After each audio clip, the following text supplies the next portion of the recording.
ಕುಶ. ನಿಮಗೆ ಮಂಗಳವಾಗಲಿ. ಬನ್ನಿ, ಕುಳಿತುಕೊಳ್ಳಿ.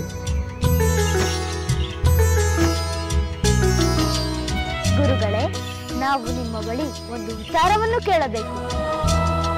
ಹೇಳಿ, ಅದೇನು?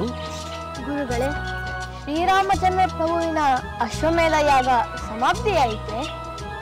ಇಲ್ಲ ಮಕ್ಕಳೇ, ಸಂಚಾರಕ್ಕೆ ಬಿಟ್ಟ ಯಾಗದ ಕುದುರೆ ಹಿಂದಿರುಗಿ ಬಾರದೆ ಅಶ್ವಮೇಧ ಯಾಗ ಪೂರ್ಣಗೊಳ್ಳುವುದು ಹೇಗೆ?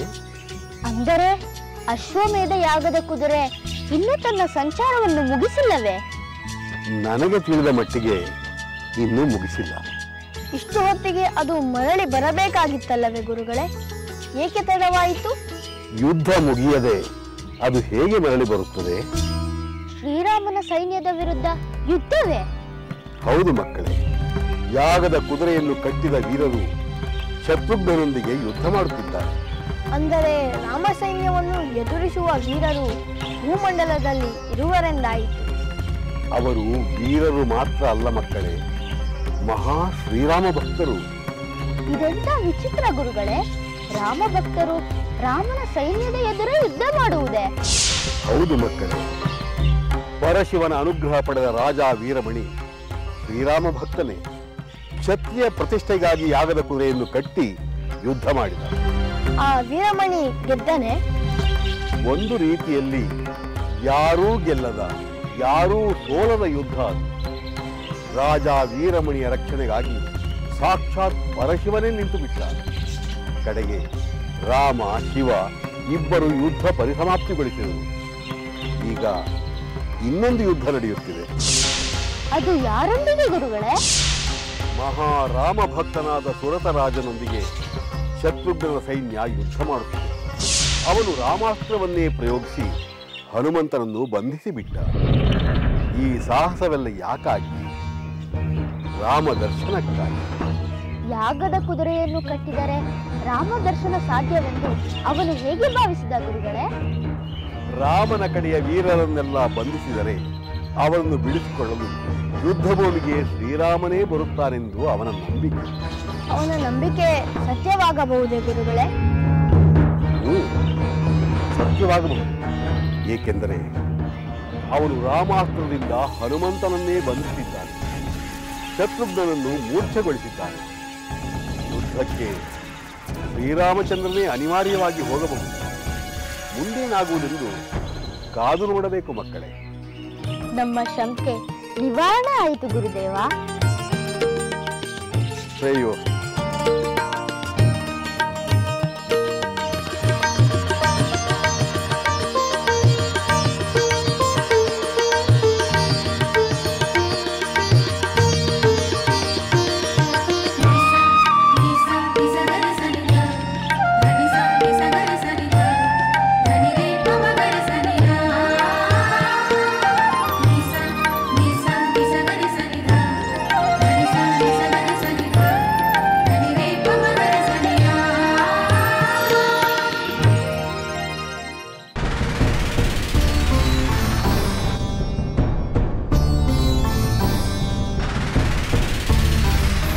ಪ್ರಭು ಶ್ರೀರಾಮಚಂದ್ರ, ಭಕ್ತರ ದುಃಖವನ್ನು ಕಳೆಯುವ ಕರುಣಾಮಯಿ ನೀನು. ನಿನ್ನನ್ನು ನಂಬಿದವರನ್ನು ಎಂದೂ ಕೈಬಿಡದ ಭಕ್ತ ವತ್ಸಲ ನೀನು. ನೀನೇ ಗತಿ ಮತಿ ಎಂದು ನಂಬಿದವರನ್ನು ಉದ್ಧರಿಸುವ ಪುರುಷೋತ್ತಮ ನೀನು.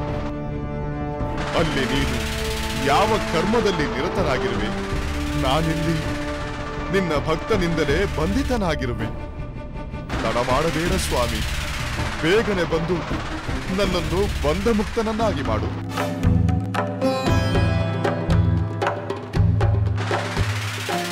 ಜೈ ಶ್ರೀರಾಮ್, ಜೈ ಶ್ರೀರಾಮ್, ಜೈ ಶ್ರೀರಾಮ್, ಜೈ ಶ್ರೀರಾಮ್, ಜೈ ಶ್ರೀರಾಮ್, ಜೈ ಶ್ರೀರಾಮ್, ಜೈ ಶ್ರೀರಾಮ್, ಜೈ ಶ್ರೀರಾಮ್, ಜೈ ಶ್ರೀರಾಮ್, ಜೈ ಶ್ರೀರಾಮ್, ಜೈ ಶ್ರೀರಾಮ್, ಜೈ ಶ್ರೀರಾಮ್, ಜೈ ಶ್ರೀರಾಮ್, ಜೈ ಶ್ರೀರಾಮ್, ಜೈ ಶ್ರೀರಾಮ್, ಜೈ ಶ್ರೀರಾಮ್ ಜೈ ಜೈ ಶ್ರೀರಾಮ್ ಜೈ ಶ್ರೀರಾಮ್ ಜೈ ಶ್ರೀರಾಮ್ ಹನುಮಂತ ಜೈ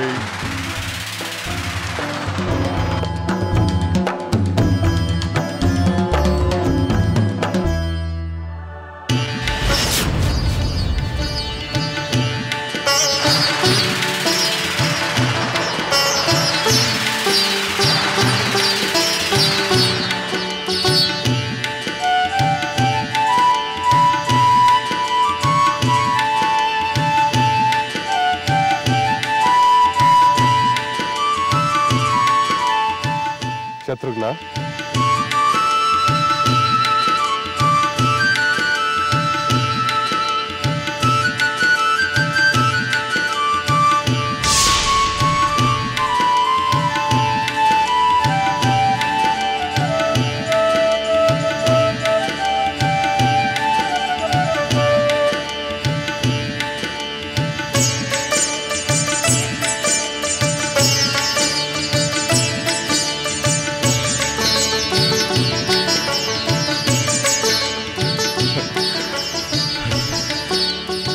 ಪ್ರಭು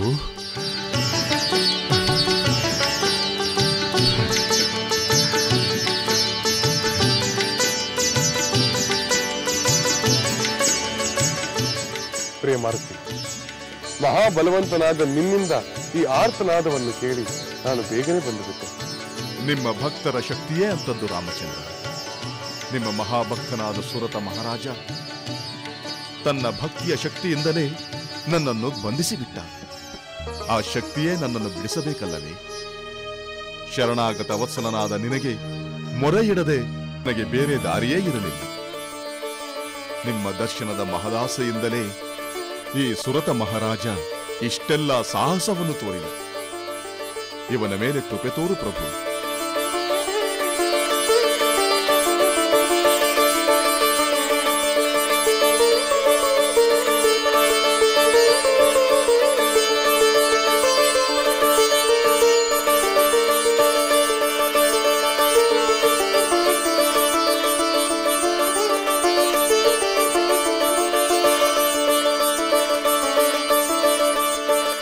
ಪ್ರಭು ಶ್ರೀರಾಮಚಂದ್ರ, ನಿನ್ನ ದರ್ಶನದಿಂದ ನನ್ನ ಕುಲಕೋಟಿಗಳು ಉದ್ಧಾರವಾದವು. ನಿನ್ನ ಈ ಪರಮ ಪವನ ಮಂಗಳ ರೂಪವನ್ನು ಕಾಣಲೆಂದೇ ನಾನು ಈ ಯುದ್ಧವನ್ನು ನಿನ್ನ ಯಾಗದ ಕುದುರೆಯನ್ನು ಕಟ್ಟಿದೆ. ನಿನ್ನ ಸೋದರ ಶತ್ರುಘ್ನನನ್ನು ಮೂರ್ಛೆಗೊಳಿಸಿದೆ. ನಿನ್ನ ಭಕ್ತನಾದ ಮಾರುತಿಯನ್ನು ಬಂಧಿಸಿದೆ. ನನ್ನ ಈ ಉದ್ದಟತನವನ್ನು ಮನ್ನಿಸು ಪ್ರಭು. ಸುರತ ಮಹಾರಾಜ, ನಿನ್ನದು ಉದ್ದಟತನವಲ್ಲ, ನಿನಗೆ ನನ್ನ ಮೇಲಿರುವ ಅಪರಿಮಿತವಾದ ಭಕ್ತಿ. ನೀನು ಮಾಡಿದ ಈ ಯುದ್ಧವನ್ನು ನನಗೆ ಮಾಡಿದ ಪೂಜೆಯೆಂದೇ ಸ್ವೀಕರಿಸುತ್ತೇನೆ. ನಿನಗೆ ಮಂಗಳವಾಗಿ. ಕೃತಾರ್ಥನಾದ ಪ್ರಭು, ಕೃತಾರ್ಥನಾದ. ನನ್ನ ಜನ್ಮ ಪಾವನವಾಯಿತು. ನೀನು ಅನುಮತಿ ಇತ್ತರೆ ನಿನ್ನ ಅಶ್ವಮೇಧ ಯಾಗದ ಪುಣ್ಯ ಕಾರ್ಯದಲ್ಲಿ ನಾನು ಭಾಗಿಯಾಗುತ್ತೇನೆ. ಹಾಗೆ ಆಗಲಿ ಮಹಾರಾಜ. ಅಶ್ವಮೇಧ ಯಾಗಕ್ಕೆ ನಿನ್ನ ಸ್ವಾಗತವಿದೆ. ಜೈ ಶ್ರೀರಾಮ್ ಜೈ ಶ್ರೀರಾಮ್.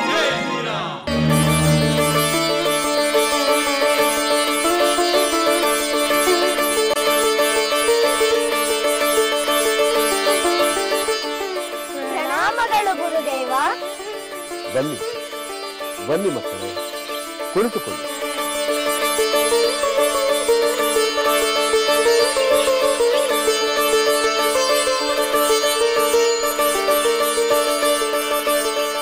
ನಮ್ಮನ್ನು ಬರ ಹೇಳಿದಿರಂತೆ. ಹೌದು ಮಕ್ಕಳೇ, ಒಂದು ಮುಖ್ಯವಾದ ವಿಷಯವನ್ನು ಹೇಳಬೇಕೆಂದು ನಿಮ್ಮನ್ನು ಕರೆಸಿದೆ. ಯಜ್ಞ ಕಾರ್ಯ ನಿಮಿತ್ತವೊಂದರ ಸಲುವಾಗಿ ನಾವು ಆಶ್ರಮದಿಂದ ಹೊರಗೆ ಹೋಗುತ್ತಿದ್ದೇವೆ.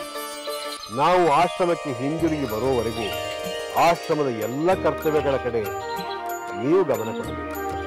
ಗುರುಗಳೇ, ನೀವು ರಾಮಚಂದ್ರನ ಅಶ್ವಮೇಧ ಯಾಗಕ್ಕೆ ಹೋಗುತ್ತಿರುವಿರೇನು? ಇಲ್ಲ ಮಕ್ಕಳೇ, ನಾನು ಅಲ್ಲಿಗೆ ಹೋಗುತ್ತೇನೆ. ವರುಣನು ಮಾಡುವ ಯಜ್ಞದಲ್ಲಿ ಭಾಗವಹಿಸಲು ನಮಗೆ ಆಹ್ವಾನ ಬಂದಿದೆ. ನಮ್ಮ ಅಗತ್ಯವೂ ಅಲ್ಲಿದೆ. ಅದಕ್ಕೆ ಮೊದಲು ನಿಮಗೆ ಕೆಲವೊಂದು ವಿಷಯವನ್ನು ತಿಳಿಸಲು ಕರೆ ಕಳಿಸಿದೆ. ಅಪ್ಪಣೆ ಮಾಡಿ ಗುರುಗಳೇ. ತಾವು ಹೇಳಿದ ಕರ್ತವ್ಯಗಳನ್ನು ಶ್ರದ್ಧೆಯಿಂದ ನಿರ್ವಹಿಸಲು ನಾವು ಸಿದ್ಧರಾಗಿದ್ದೇವೆ. ಅದು ನಮಗೆ ಗೊತ್ತಿದೆ. ನಿಮ್ಮ ಸದ್ಗುಣ, ಕರ್ತವ್ಯ ನಿಷ್ಠೆಗಳ ಬಗ್ಗೆ ಸಂಪೂರ್ಣ ಅರಿವು ನಮಗಿದೆ. ನಮ್ಮ ಆಶ್ರಮದ ಗೋವುಗಳ ಪಾಲನೆ, ಪೋಷಣೆ, ಫಲಪುಷ್ಪಗಳ ರಕ್ಷಣೆ, ಕಾಲ ಕಾಲಕ್ಕೆ ಅಗತ್ಯವಾದ ಸಮಿತ್ತು ಫಲಮೂಲಗಳನ್ನು ತರುವುದು ನಿಮ್ಮ ಹೊಣೆ. ಖಂಡಿತ ಮಾಡುತ್ತೇವೆ ಗುರುದೇವ. ನೀವಿದ್ದಾಗ ಆಶ್ರಮ ಹೇಗೆ ನಡೆಯುತ್ತದೆಯೋ ನೀವಿಲ್ಲದಾಗಲೂ ಆಶ್ರಮ ಹಾಗೆ ನಡೆಯುತ್ತದೆ. ನೀವು ನಿಶ್ಚಿಂತರಾಗಿ. ಅಷ್ಟೇ ಅಲ್ಲ ಮಕ್ಕಳೇ, ಸಂದರ್ಭ ಒದಗಿ ಬಂದರೆ ನಮ್ಮ ಆಶ್ರಮದ ರಕ್ಷಣೆಯ ಭಾರವು ನಿಮ್ಮ ಮೇಲೆ. ಖಂಡಿತ ರಕ್ಷಿಸುತ್ತೇವೆ ಗುರುಗಳೇ. ನೀವು ಕಲಿಸಿರುವ ಕ್ಷಾತ್ರ ವಿದ್ಯೆಯನ್ನು ಬಳಸಲು ನಾವು ಹಿಂಜರಿಯುವುದಿಲ್ಲ. ಆಶ್ರಮದ ರಕ್ಷಣೆ ನಮ್ಮ ಹೊಣೆ. ಈಗ ನಮಗೆ ನಿಶ್ಚಿಂತೆ ಆಯಿತು. ನಮ್ಮ ಆಶ್ರಮ ನಿಮ್ಮ ಕೈಯಲ್ಲಿ ಸುರಕ್ಷಿತವಾಗಿರುತ್ತದೆಂಬ ಭರವಸೆ ನಮಗಿದೆ. ಹಾಗೆ ನಿಮ್ಮ ತಾಯಿಯವರ ಯೋಗಕ್ಷೇಮವನ್ನು ಚೆನ್ನಾಗಿ ನೋಡಿಕೊಳ್ಳಿ. ನಾನಿನ್ನು ಹೋಗಿ ಬರುತ್ತೇನೆ.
ಸಾಗುತ್ತಲಿಹುದು ಯಜ್ಞಾಶ್ವ ಕಾಡಿಂದ ನಾಡಿಗೆ ಮುಂದೋಡುತ್ತ, ಬೆಳಗುತ್ತಲಿಹುದು ಯಜ್ಞಾಗ್ನಿ ದಿನದಿಂದ ದಿನಕ್ಕೆ ಉರಿಯುತ್ತ.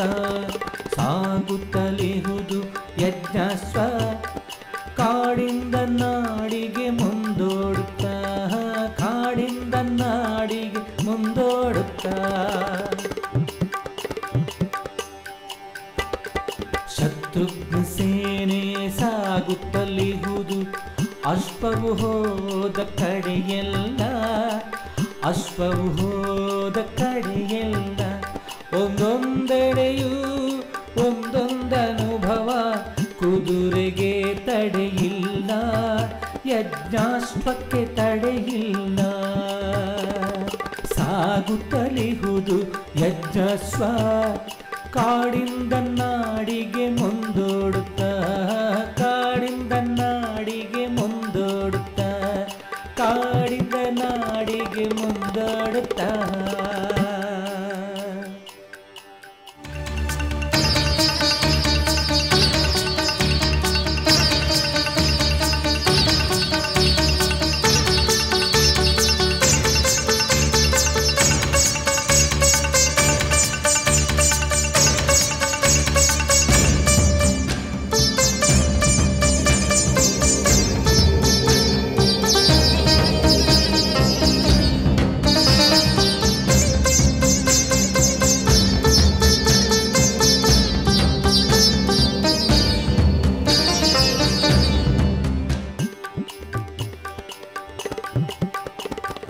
ಸಾಗುತ್ತಲಿಹುದು ಯಜ್ಞಾಶ್ವ ಕಾಡಿಂದ ನಾಡಿಗೆ ಮುಂದೋಡುತ್ತ, ಬೆಳಗುತ್ತಲಿಹುದು ಯಜ್ಞಾಗ್ನಿ ದಿನದಿಂದ ದಿನಕ್ಕೆ ಉರಿಯುತ್ತ.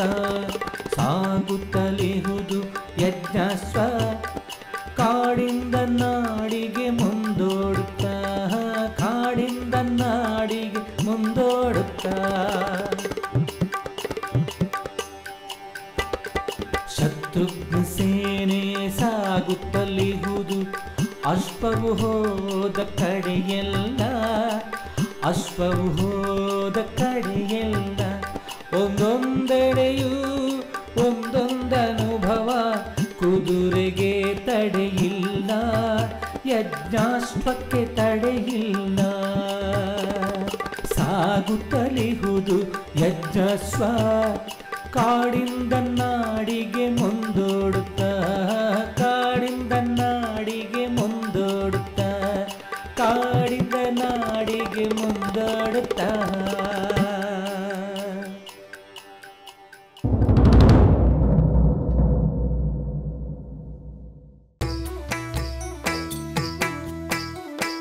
ಲಂಕೆಯಲ್ಲಿನ ದುರುಳ ದರ್ಪವು ಸೀತೆ ಸಹನೆಗೆ ಸೋತಿತು ಅಂಕೆ ಇರದ ಅಸುರ ಕುಲವು ರಾಮ ಬಾಣಕ್ಕೆ ಅಡಗಿತು ದೂರವಿರಲಿ ಸನಿಹವಿರಲಿ ರಾಮ ಹೃದಯ ನಿವಾಸಿನಿ ಯುಗವು ಯುಗವು ಸಾಗಲಿ ಅಕಳಂಕ ಪ್ರೇಮ ಪ್ರಬೋಧಿನಿ ಅಮರ ಗಾಧೆ ಧರಣಿ ಜಾತೆ ಸಾಧ್ವೆ ಸೀತೆ ಸುಚರಿತೆ ಸಹನ ಶಕ್ತಿ ಪತಿಯ ಭಕ್ತಿ ಲೋಕಮಾನ್ಯ ವಂದಿತೆ